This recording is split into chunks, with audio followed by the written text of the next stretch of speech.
Okay, sure. The theory is that George Soros is paying people to protest Trump, right? And he's paying people to work at Occupy, at Black Lives Matters, okay? Now, everyone who's listening to the show right now has Google. And what you should do is Google Trump, George Soros, okay?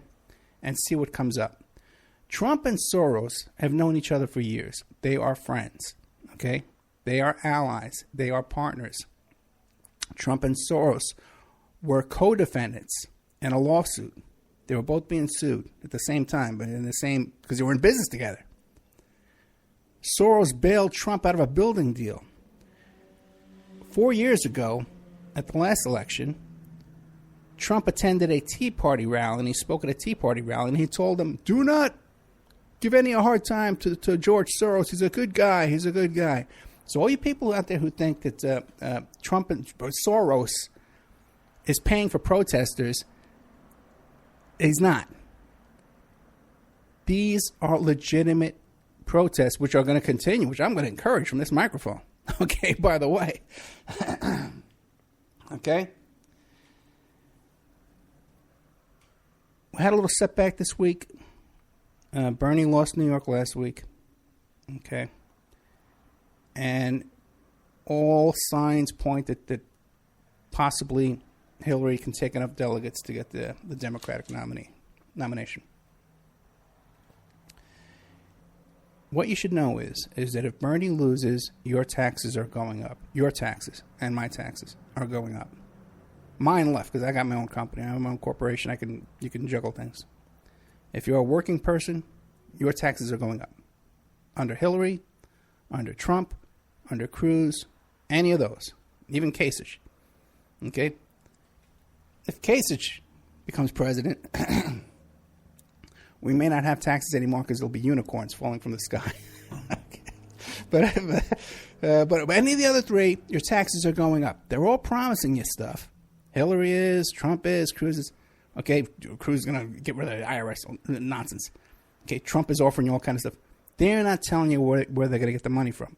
Bernie is telling you. He's going to get the money from the 1%. He's going to get the money from the idle rich, from the billionaires, from Wall Street. Okay, from inheritance tax. So we know where the money, if Bernie was to get in, okay, we know where the money's coming from. He's telling, it's not coming from you and me, okay? It's coming from the Walton family. Okay? If it's not Bernie and it's Hillary or Trump, they're going to tax the middle class and the poor, just like Obama taxed the poor with Obamacare. So Bernie, no tax, and you get that free stuff. You get free medical care, you get free college, right? Hillary or Trump, no free stuff and tax. Okay, so that's what you're going to get. Now, Trump gets in. You may not have noticed this. The Trump campaign right now is a redo of Richard Nixon. Okay, he's got Roger Stone in there, who was a Nixon operative. He's got Paul Manafort in there, who's a Nixon operative. And by the way, those two characters were involved. You look up Webster Tarpley. I just got an email about that. Very interesting information about how when these guys are working for Nixon, they were called the torturers' lobbyists. Okay, because those were the kind of guys that were representing foreign dictators who were torturing their own people. Okay.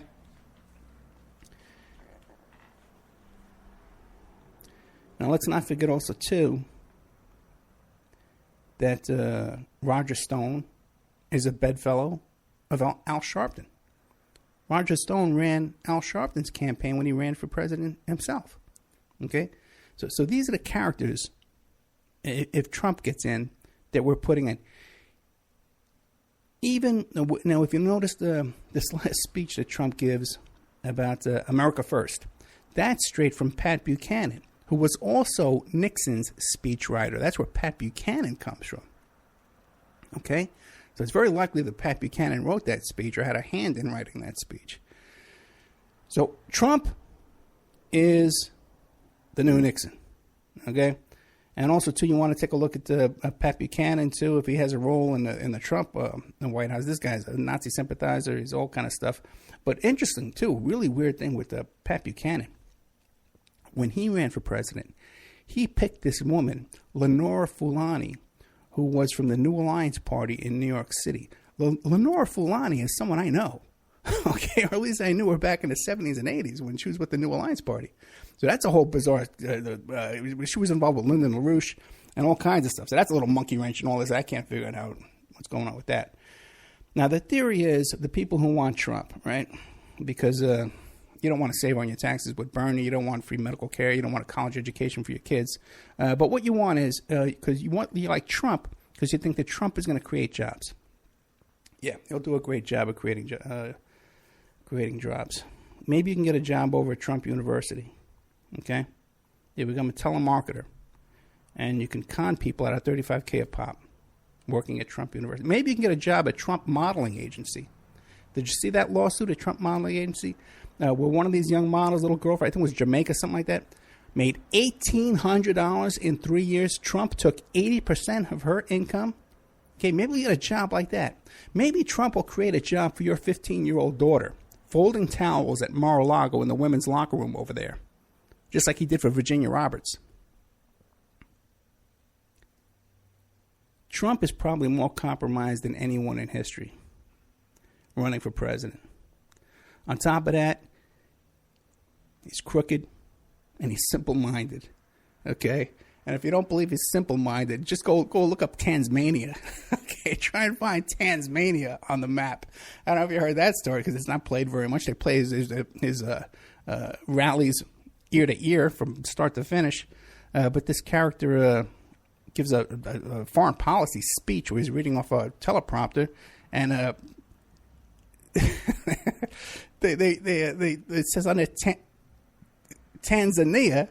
And he's calling it Tasmania. Okay. That's the clown you guys are running for president.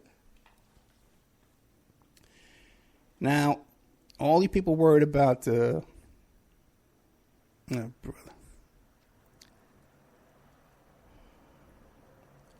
If Bernie doesn't get in, I'm rooting for Trump. Okay? And I'll tell you why. I want Trump because it's going to motivate the left. It'll push this country further to the left, that's for sure. Okay? I think the people are ready to go further to the left than Bernie, too.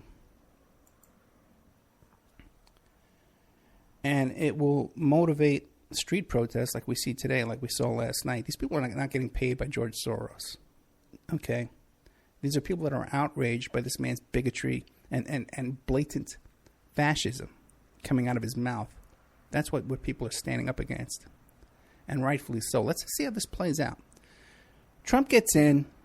We get a motivated left, a radical left, that's going to take to the streets every day. And this is probably what we need now, is for people to start taking to the streets. The Democratic Party is corrupt from top to bottom.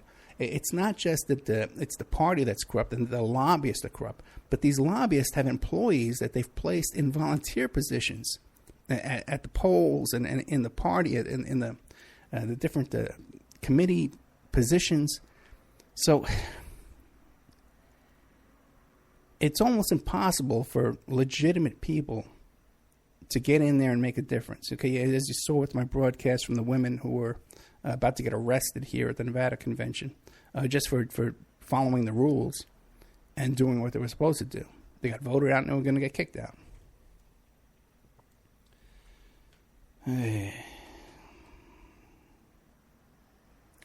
So maybe it's a good thing that they put Trump in, you know, because I think it'll stir things up a bit.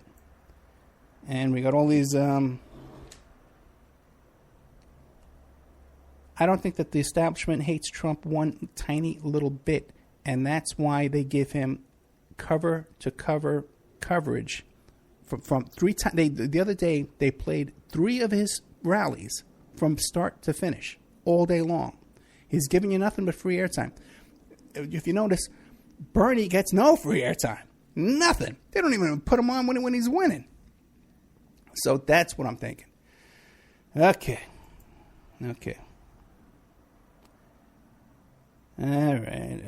Okay, one more thing I want to address is I got an email earlier in the week, a nasty message. Someone remarking on my show about, I think it was a show called 666, about how 6 members of the Walton family possess assets equal to 40% of this country's wealth. Okay? And it was a very sarcastic message saying, Ed, you think that all the rich are idle rich, and none of the rich work for their money. And they all, it's not what I said. And what I'm saying is really not up for debate. There is no, it's not my opinion that the Walton family has hundreds of billions of dollars. These 6 members of the Walton family have assets equal to 40% of this country. That 170 million people have assets and savings equal to 6 people. That's not my opinion.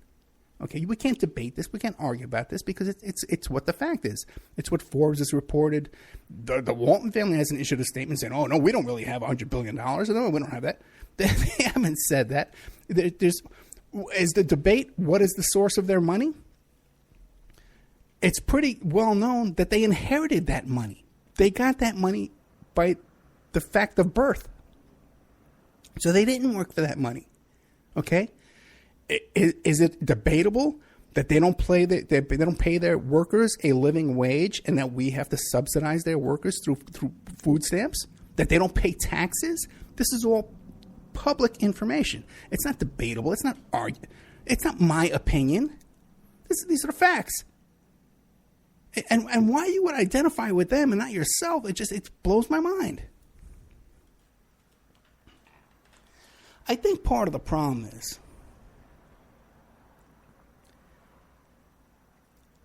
is so many of the things that have right-wingers upset, are these wacky Facebook memes that aren't even true, Like you'll see a post on Facebook about how Subway is back down to Muslims, and they're no longer serving the pork in Subway restaurants because they don't want to offend Muslims, right? And then you look into it and you find out that some Subway restaurants in the UK, in Muslim restaurants where no one is going to buy pork, stop selling pork in that. You want to demand that they sell pork to Muslims? You're upset about that?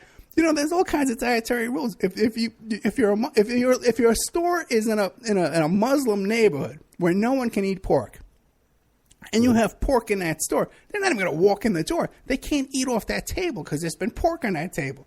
Don't you understand? So why would you force them to sell pork to people that aren't going to buy it? But that's just one issue. Another one was this thing that was coming out a couple of years ago, right? And it was so stupid. It's so ridiculous that there was a UN treaty, right, that was going to come out on July 27th. Remember Dick Morris kept writing these articles about this, that the UN had formed, that the U.S. had signed a UN treaty that was a small arms ban. And this was Obama's way to get around the Second Amendment. And after July 27th, I think it was like 2014 or something like that, that there was going to be a UN ban on guns, and that's how they want to come get your guns. They want to confiscate your guns starting July 27th. Okay? Everybody was posting this thing all over the freaking place. I knew it was crap. And it's obviously crap. Okay? Oh, brother. Okay.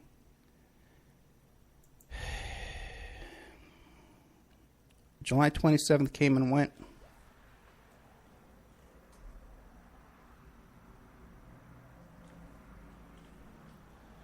The UN treaty banning small arms sales had nothing to do with U.S. gun sales to private citizens, and your guns were not seized. Okay? And again, you could try and debate me on this. Okay? Here it is 2 years later, and nothing changed. The U.S. the Second Amendment wasn't overruled. No one came and seized your guns. They did not stop the sale of guns in the United States. This UN treaty had nothing to do with what goes on here in the United States. Oh, boy.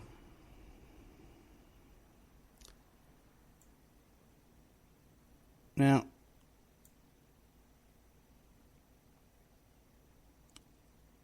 I had a guest on last week. I think it was Saturday on American Freedom Radio. By the way, tomorrow's going to be Kathy O'Brien on American Freedom Radio and People's Internet Radio and Public Streaming Radio. No, Public Streaming Network, PSN. And Awake Radio, of course, starting at 5 p.m. tomorrow night. And also, too, the news stations, IPM Nation Radio and Deprogrammed Radio, that are both. In fact, Deprogrammed is playing us live for the first time tonight. And IPM Nation Radio, we just started on there, and I just looked at the ratings over there. We're in the top 10 of all their shows on their station. So thank you for that, guys, for your support. We really appreciate it. So tomorrow I'm going to have Kathy O'Brien tomorrow at 5 o'clock. But I guess it was last week I had a guest on my show, and we were talking about a little bit of this and a little bit of that. What was the main focus? Well, first it was global warming. Then it was Tavistock. And, then chemtrail, a little bit of everything with this guy. And during the conversation, he mentioned to me, he says, well, read Agenda 21. It's all in there.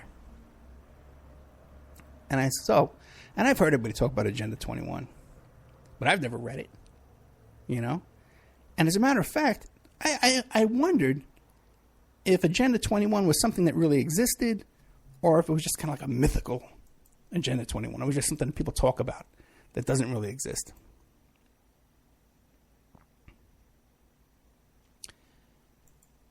So I looked it up, and I Googled Agenda 21, and you see all these wonderful YouTube videos, which, of course, have all the answers in the world.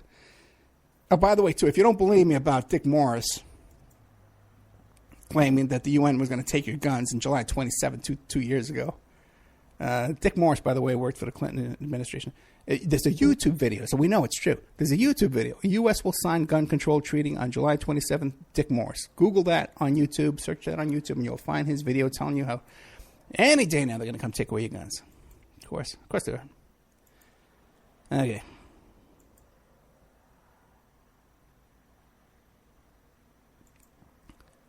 So this guy tells me about Agenda 21, and I think, Agenda 21, and does it really exist? You hear people talk about it.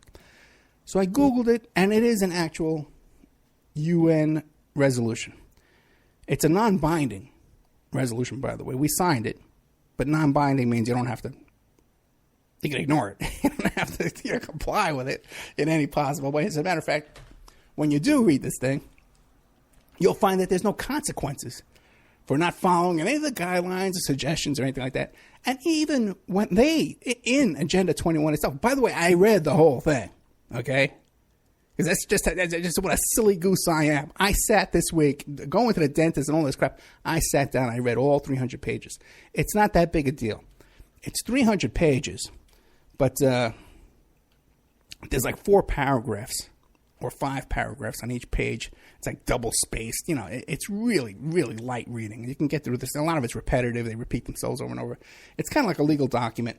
And the wording is kind of flowery wording that you would find like in a resume, to find synergy with a cooperative workforce and a growing company and elaborating the that kind of BS that they have in the beginning of a resume, And by the way, I've done thousands of job interviews.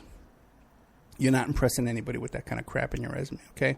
Just get straight to the point. Tell people what you've done for a living and how you want to support the company. Okay.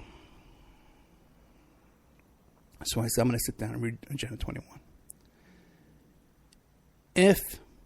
But when you Google Agenda 21, there's all this stuff out there about chemtrails and depopulation, and they want to take people and take people from rural areas, create wildlife preserves, move people into the cities, and these going to be like city prisons. And then they're going to spray us with chemtrails. They're going to take away our water rights, take away your property rights they talk about, right? This is what all the video, every single one of these videos talks about this nonsense and this crap. Every single one. Okay? I can tell you, after reading Agenda 21, that none of that is in there. Okay? As a matter of fact, many times it's the exact opposite of what they're claiming. And we'll get to that. Little background first. Okay.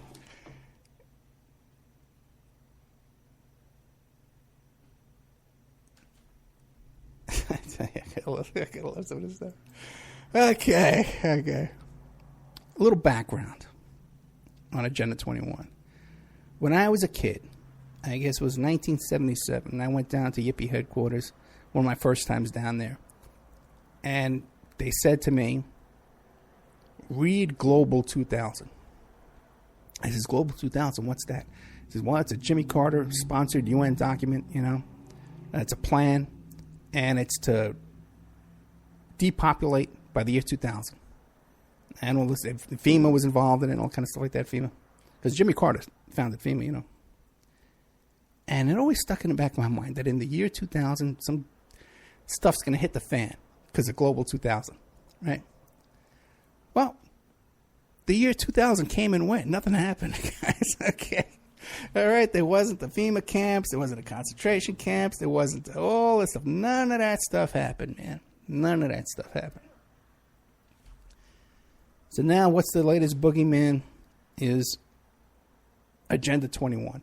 And so I post on Facebook and I says, okay, guys, has anybody read Agenda 21? And can you tell me, you know, without citing the Glenn Beck book, you're using Glenn Beck as your source? Or these stupid YouTube videos, which are complete and utter nonsense and not even close to what's in this document. Can you point out to me something in Agenda 21 by quoting Agenda 21 that disturbs you about Agenda 21? I get the usual Yippies. Yippie. Yippie headquarters in New York City at 9 Bleecker Street.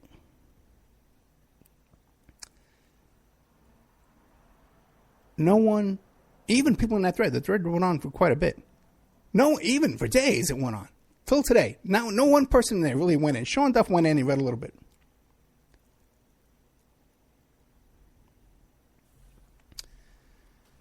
All they could provide was either YouTube videos of an interview with someone who, again, never quoted the UN Declaration itself. Only gave their opinion or their conclusion about what was in the document. And this became a pattern that I noticed. And then people started telling me, Ed, read this book about Agenda 21. Okay. And it baffles me. Someone would actually go out and buy a book about Agenda 21 and not read Agenda 21 itself to find out what's in it.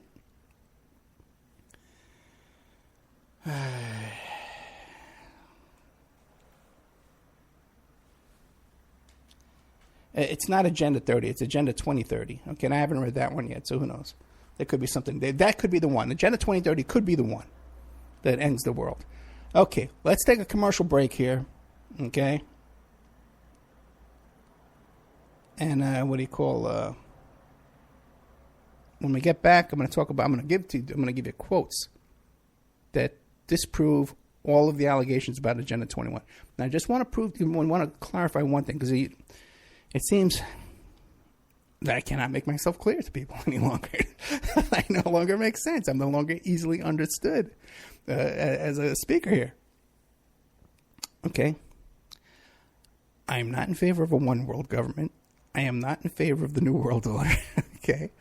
I am not even an advocate of the UN and surrender and having a one world communist dictatorship under Bernie Sanders or any of this bizarre stuff that people are jumping to conclusions with. All I'm trying to say to you is I've read the document. You can read it too. And then the debate is solved.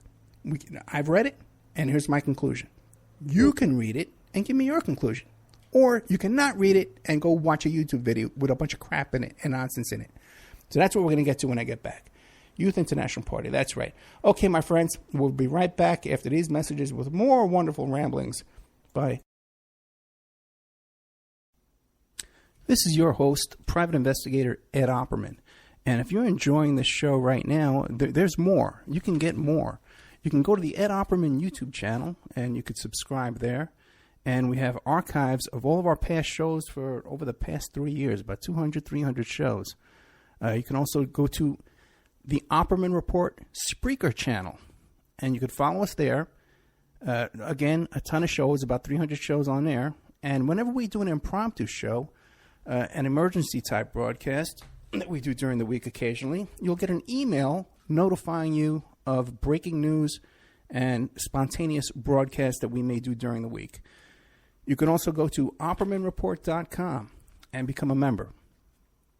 If you become a member, you help support the free archives on Spreaker and YouTube, and you help support the free shows on Friday evening and on Saturday evening.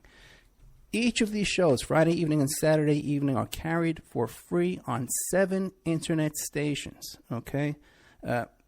So you help support that, but also, too, at OppermanReport.com in the members section, we have exclusive content. Shows that are recorded during the week that are only available to members. So please check out OppermanReport.com and help support the show. The son of a Polish immigrant who grew up in a Brooklyn tenement, Bernie Sanders. He went to public schools, then college, where the work of his life began, fighting injustice and inequality, speaking truth to power. Bernie moved to Vermont, won election and praise as one of America's best mayors. In Congress, Bernie stood up for working families and for principle, opposing the Iraq War, supporting veterans. Now he's taking on Wall Street and a corrupt political system that holds up a rigged economy. Bernie's campaign is funded by over 1 million small contributions from people like you. He's fighting for living wages, equal pay, and tuition-free public colleges. Bernie Sanders. People are sick and tired of establishment politics, and they want real change. Bernie Sanders. Husband, father, grandfather, an honest leader, building a movement with you to give us a future to believe in. I'm Bernie Sanders, candidate for president, and I approve this message. Paid for by Bernie 2016. Check out strawmanmusic.com. Sean Duff is our webmaster here at the Opperman Report, and he's a very talented musician. He's part of a band called Strawman. They're based up there in Canada. Don't hold that against them. These are like-minded folks. If you like the shows you hear on the Opperman Report, you'll like the music that they have over at strawmanmusic.com. Enough is enough. Wall Street's greed and illegal behavior drove this country into the worst economic downturn since the 1930s. And then, after getting a huge taxpayer bailout because they were too big to fail, it turns out that 3 out of the 4 largest banks are bigger today than they were before we bailed them out. That's crazy. I'm Bernie Sanders. My plan: break up the big banks who are strangling our economy and make them pay their fair share of taxes. Then we can invest in the middle class, expand Social Security, and provide universal college education. I'll rein in Wall Street behavior so they can't crash our economy again. Will they like me? No. Will they begin to play by the rules if I'm president? You better believe it. I'm Bernie Sanders, Democratic candidate for president, and I approve this message. Paid for by Bernie 2016. You know, you can get a copy of my book, How to Succeed as a Private Investigator, if you go to my website, emailrevealer.com. Now, this is a limited edition book, okay? And you can get a signed copy of this book, and it'll be personally autographed to you or whoever you want to give the book to as a gift. Once you have my signature on that book, you can copy the signature and put it on checks and pass them all over the world. Emailrevealer.com. Get a copy of my book, How to Succeed as a Private Investigator. He's fought injustice and inequality his whole life. Bernie Sanders. As a college student, he was arrested for challenging segregated housing. Bernie marched with Dr. King and thousands of others for civil rights. In Congress, Bernie stood up for working families on health care and jobs. Now he's taking on Wall Street banks and a corrupt political system that keeps in place a rigged economy. Bernie Sanders, a reformer who believes in ending racial profiling and mass incarceration so the justice system works for everyone. Bernie Sanders. There is no president who will fight harder to end institutional racism and reform our broken criminal justice system. Bernie Sanders, an honest leader building a movement with you to give us a future to believe in. I'm Bernie Sanders, candidate for president, and I approve this message. Paid for by Bernie 2016.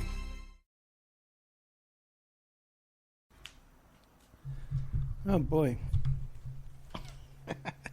Welcome back to the Opperman Report. I'm your host, Private Investigator Ed Opperman, the heretic, daring to question the sacred Agenda 21. I was going to have organ music with the scary music about Agenda 21. Anyway, I see all the chat rooms are really upset. Let me tell you a couple of things here. I am from New York City. You may not be able to tell from my Scottish accent. Okay. The UN, as you may know, is located in New York City. The property for the UN was donated by the Rockefellers. Did you know that most of the people that work in the UN building are American citizens? Even people, I've been in the UN building, okay? My father's friend, his best friend, as a matter of fact, from high school, is a security, well, was anyway, a security guard at the UN. By the way, he's an American citizen. Okay? Dated a girl who was born in Staten Island. Her parents were from Egypt and Jordan. Okay, I think I told this story before. Her father was a lawyer and an accountant. Her mother was a doctor and a lawyer. And they had offices in Egypt, and I believe it was Jordan. But they lived on Staten Island on Toad Hill, and I dated their daughter. She later on became a delegate to the UN for a third country, a third Middle Eastern country. Okay, so she was a delegate, a UN delegate. Okay, but was a U.S. citizen.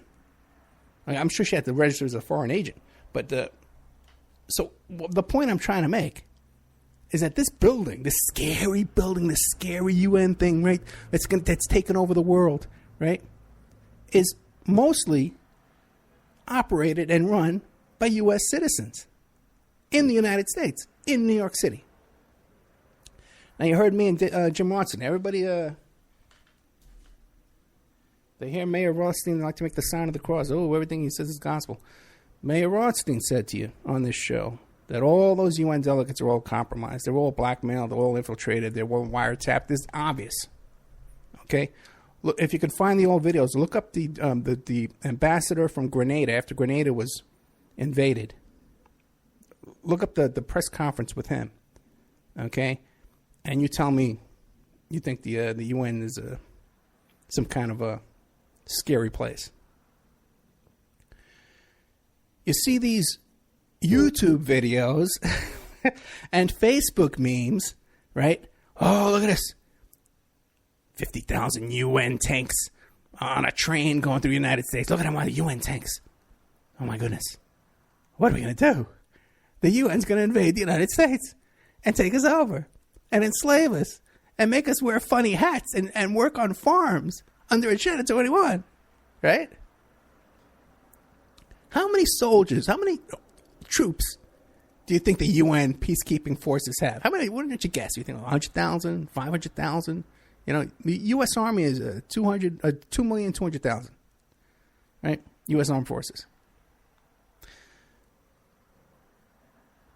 For an example, Cuba has a standing army of 145,000 men. Cuba has a very impressive air force for a small country. They have like 250 fighter jets. They're a very impressive air force. Compared to Canada, has like 45 fighter jets. Okay, I'll give you an idea. Do you think we're afraid of Cuba? Do you think the United States is afraid that Cuba is going to come in and invade the United States and take us over? Cuba has 145,000 standing army, but they have a reserve army of another 100,000 men, plus this big air force. Are we afraid of Cuba? Is anybody listening to the show right now afraid of Cuba? They're going to come invade us and take over, and we're going to be subjects of Cuba? If I have something to say about it, we will.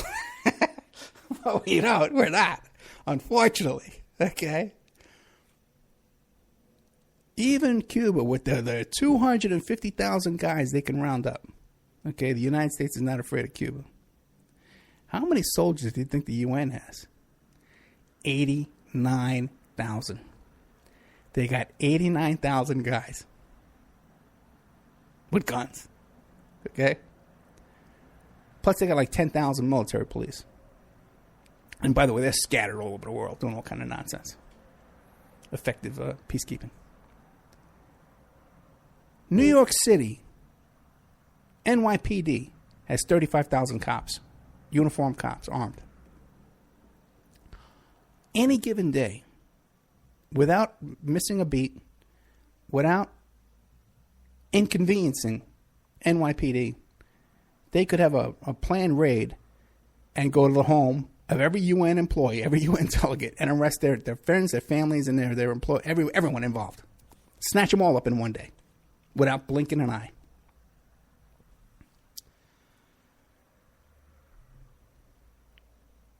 Now, what would happen if NYPD did go in and round up every UN employee one morning, on New York morning, a crisp April morning, or May morning, perhaps? May 1st, May Day. We go and take them down, right? Where would, by the way, too, the UN peacekeeping forces, the United States pays 30% of that tab, okay? We pay for 30% of this army that we're afraid is going to come invade us and take us over. With the UN troops, the UN tanks, videotaped on YouTube. Okay? If we were to take down the UN building in New York City, where would they rally up their forces and their conspiratorial and powerful people to take us over? And where would they mount their attack from? From Tanzania? From Tanzania they would, right? They would go to Tanzania. That's a likely place. The Trump Tanzania they'd go. That's where they'd headquarter. The UN does not do a single thing that we do not allow them to do. That's a fact. Okay? Let's get into Agenda 21.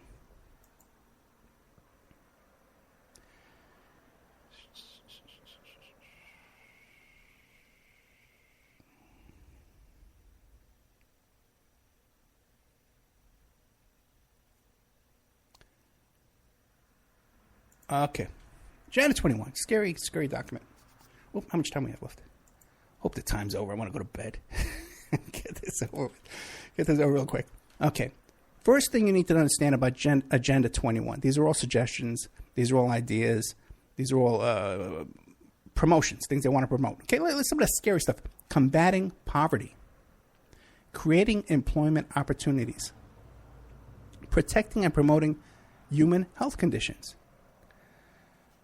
Now, but Ed, that's what they say to you. That's the tricky. That what they just say that to lull you into feeling good. But there's secret bad stuff in there that they're going to do to you. And that's just to make you feel good. Right? That's the theory, right? Okay. Now, but it's really the New World Order, and it's the international conspiracy, and it's the globalist. Addressing the debt issue. Okay? This is one of the things that is in Agenda 21. Maybe this is one of the reasons why everybody wants you to hate Agenda 21. Addressing the debt issue. In regard to the external debt incurred with commercial banks, the progress being made under the strengthened debt strategy is recognized as a more rapid implementation of this strategy is encouraged. Okay, basically what they're saying is the parties to such negotiations to take into account. I thought I had all this.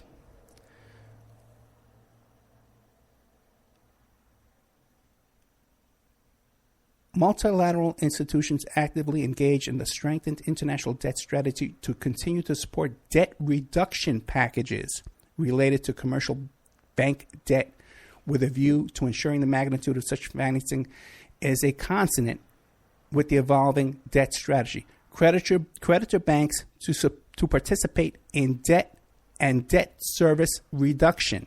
Do you understand that? What they're saying is that these small, poor countries should get a break from their debt. Not just their debt, but the debt service, the interest as well.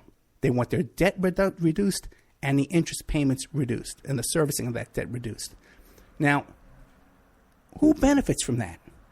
The small, poor countries or the rich international, the Rothschilds, the the IMF, the central bank, the Federal Reserve, right? They're saying, hey, big banks, lower your interest rate for these poor countries. You understand? Now, who would be upset about Agenda 21? The poor people or the big banks? Who wants you to hate Agenda 21?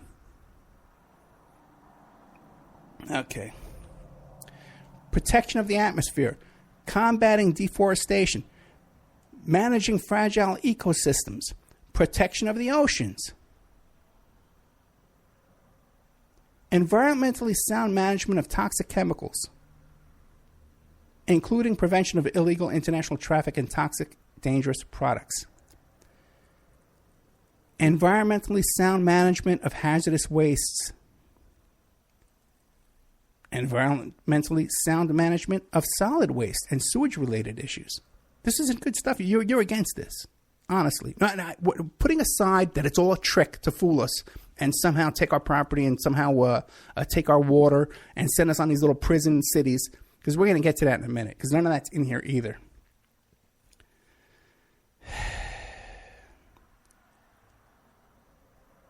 Global action for women towards sustainable and equitable development. Children and youth in sustainable development. Recognizing and strengthening the role of indigenous people in their communities. Strengthening the role of non-governmental organizations. Local authorities. Initiatives in support of Agenda 21. Strengthening the role of workers and their trade unions. You're against that, right? Boy, this gets worse and worse. Strengthening the role of farmers. Isn't that what they wanted on Bundy Ranch? Isn't that what they wanted up at that bird preserve up there in Oregon? How come it's okay for them? Because they got cowboy hats on? But it's not okay for the people in Africa or the people in India, the poor people over there, for their farmers to be strengthened. Explain that to me. I can understand someone like Glenn Beck, okay, that when he sees these commercials with these starving kids in Africa with the flies buzzing around them, and these kids are starving to death over there, that he says, I don't give a damn. Okay? I wonder about people that listen to my show, okay, that can have that kind of attitude. And they can say, well, no, we want the International Monetary Fund. We want the central banks to have all that money and not give it to those kids over there. They don't deserve clean water. Now, what are the means of implementation of all of these suggestions? Well, now here's where we're going to have FEMA camps, we're going to have prison chemtrails, we're going to take all your water, we're going to put people in city prisons, right? That's what you're expecting, right? It's not there, guys. Financial resources and mechanisms. Okay, they want money from the rich countries. Transfer of environmentally sound technology. Okay, they want technology transferred from the rich countries to the poor countries. Promoting education, public awareness, and training. Information for decision making. There's no teeth to this document. There's no consequences for no one obeying this document. There's nothing out there. There's no FEMA camps, okay, in your wildest dreams. There's no penalties for not... And the only thing that they have here for implementing these suggestions are raising funds for more awareness and study and information gathering. Okay? It's basically a puff piece.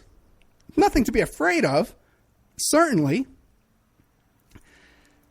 and nothing that's ever going to be done anyway, because there's no reason to do it. The banks aren't going to suddenly negotiate their debt down for these poor countries just because this document suggests they should.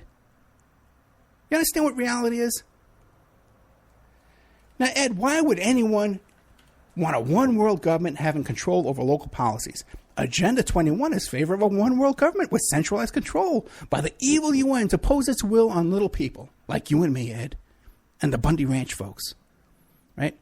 Well, let's see what it says inside Agenda 21. Focus on the empowerment of local community groups through the principle of delegating authority, accountability, and resources to the most appropriate level to ensure that the program will be geographically and ecologically specific. Empowering women through full participation in decision-making. Respecting the cultural integrity and the rights of indigenous people and their communities. Promoting or establishing grassroots mechanisms to allow for the sharing of experience and knowledge between communities. Empowering community organizations and people to enable to achieve sustainable livelihoods. This is like the Constitution for rights. Okay, outlining people's rights in the world that you're against, that you're afraid of. Who told you to be afraid of it? Glenn Beck first told you to be afraid of it. And then after that, the snowball started rolling and everybody went along with it because nobody bothered to read this thing.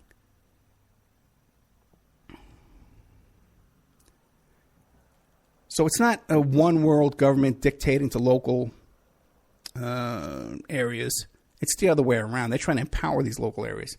Now let's see. Okay, there's a lot of stuff here I could read, but I didn't really edit as well as I should have. Ed, private property and eminent domain. Agenda 21 is an attack on private property rights. And that's why we should be afraid. Because they want to take away our private property rights. Even here in America, they want to take away my land and give it to some people in Africa. That's the theory.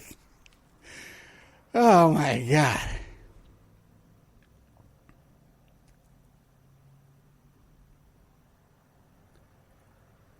The broad objective is to facilitate allocation of land to the uses that provide the greatest sustainable benefits and to promote the transition to a sustainable and integrated management of land resources.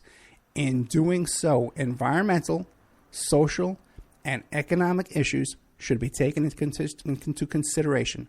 Protected areas, private property rights, the rights of indigenous people in their communities and other local communities, and the economic role of women in agriculture and rural development, among other issues, should be taken into account in more specific terms.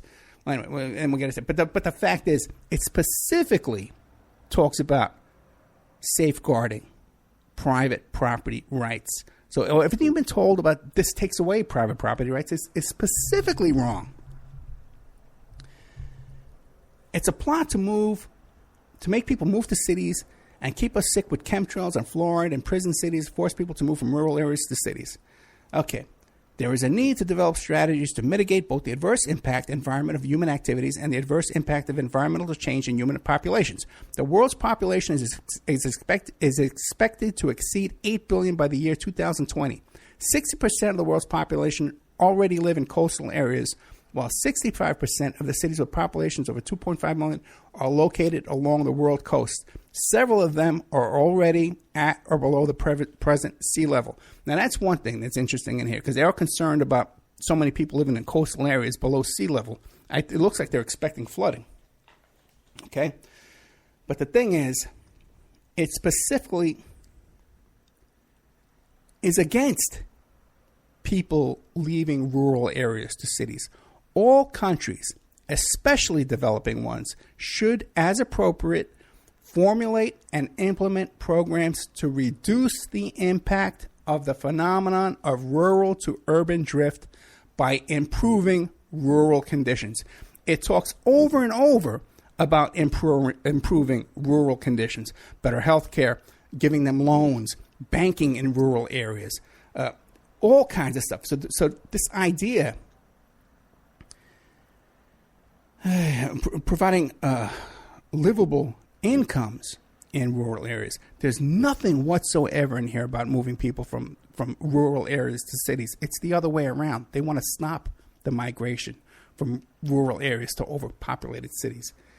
So I don't know where people came up with that craziness.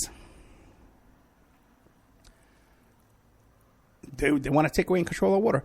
It should be ensured that rural communities in all countries, according to their capacities and available resources and taking advantage of international cooperation as appropriate, will have access to safe water in sufficient quantities and adequate sanitation to meet their health needs and maintain the essential qualities of their local environments. There's nothing in here guys, about seizing water, about putting fluoride in water, about chemtrails, about any of that nonsense. That's all made up to scare you. Now, we can debate this, okay? Or you can sit down and read the document for yourself, okay? And there you go. And I'm noticing here, glancing in the chat room, that now people are kind of conceding, okay, maybe there's nothing scary in the agenda, but there's other documents. There's other UN. Oh, there's other resolutions. There's other ones that are scary. Ooh, the scary ones are different ones. Okay, maybe that's true. Okay? Maybe some people just need to be afraid. Okay? Tonight's subject was Agenda 21.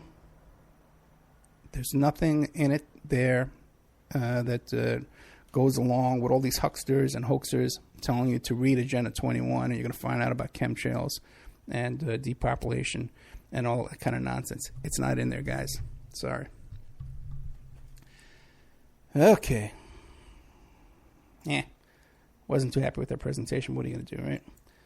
All right, so tomorrow is Kathy O'Brien.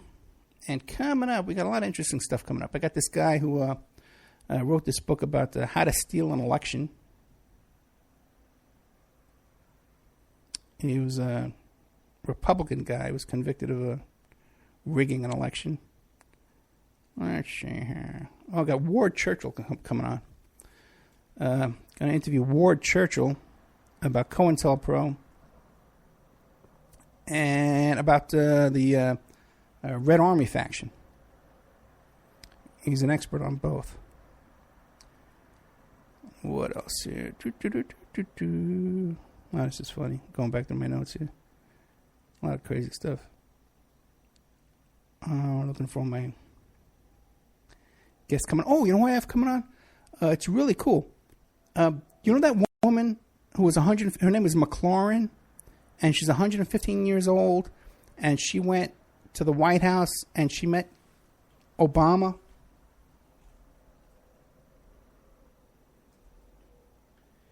And she was overcome and started dancing. Okay. I have her coming on the show, believe it or not. I can't just imagine 115 years ago. She was, before even cars, I think she was alive. So I can't wait to talk to her, man. Monty Francis wrote the book Icebone, Tracking an Alaskan Serial Killer. Dennis Brooks, Too Pretty to Live, The Catfish Murders of East Tennessee.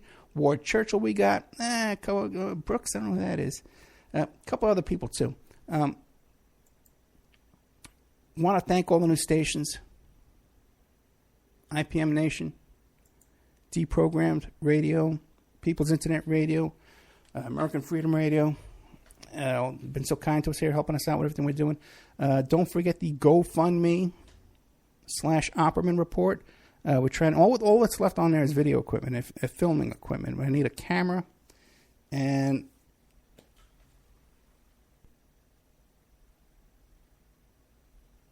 it would be great to get a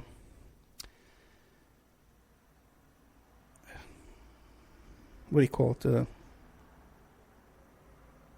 Video camera. A video camera and a digital still camera to get some work done. Got a lot of stuff coming up the next couple of months. So we can really use your support with that. Opperman Report member section.